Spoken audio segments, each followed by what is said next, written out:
Welcome to Tyler's Tips. Today I'm going to be talking about why it's so important to be opportunistic. Those of you who have watched a few of my videos know that I'm usually talking about how important it is to slow down and be very thoughtful about how you approach photography to create better photos. And today I'm going to say, keep doing that, but don't lose sight of cool random stuff that might be happening around you. So I'm going to show you two examples of times when I was able to do this and it worked out well. It doesn't always work out well, but it's always worth trying because sometimes you can create something very cool even though it's totally unexpected and unplanned. So this first shot is during this architectural interior shoot. This cat was stalking me throughout the entire shoot, and every time I would turn to look at him, he would get up and run away. And I was shooting the living room, and I felt this presence behind me. I could feel like the hairs rise up on my neck, and I knew that cat was there. But I didn't want to even turn and look because I figured he'd probably just run away again.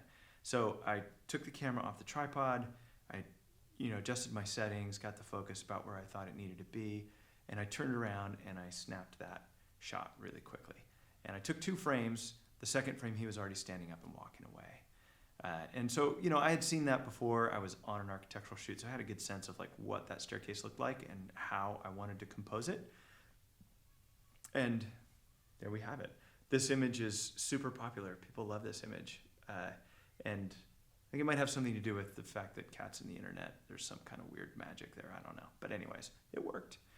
So there's another image that I want to show you in a second where it was another interior architectural shoot. And in this case, it was at a bar in San Francisco, and I was hired by the contractor who had supplied all the interior materials to build out this really cool bar. And while I was there, the bartender was setting up for his shift. And he was just this really interesting guy, visually interesting, and also just a really interesting guy to talk to. So we chatted for a few minutes, and I asked him if he'd be willing to do a photo. So we did a photo. It was really quick. I just used available light, and we were able to produce this image. It wasn't a part of the scope of the shoot at all. My client didn't particularly care about it. It wasn't a part of the story he wanted to tell. But this photo was actually published in a national magazine, and it won an award. And it's in my portfolio because I love it. I think this is a fun image.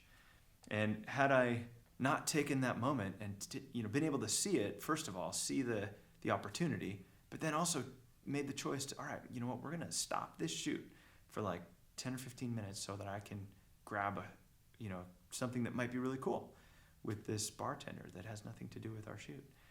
Being able to do that, and you can't do that on all commercial shoots, by the way. That was just me working alone, so it wasn't like we had a crew.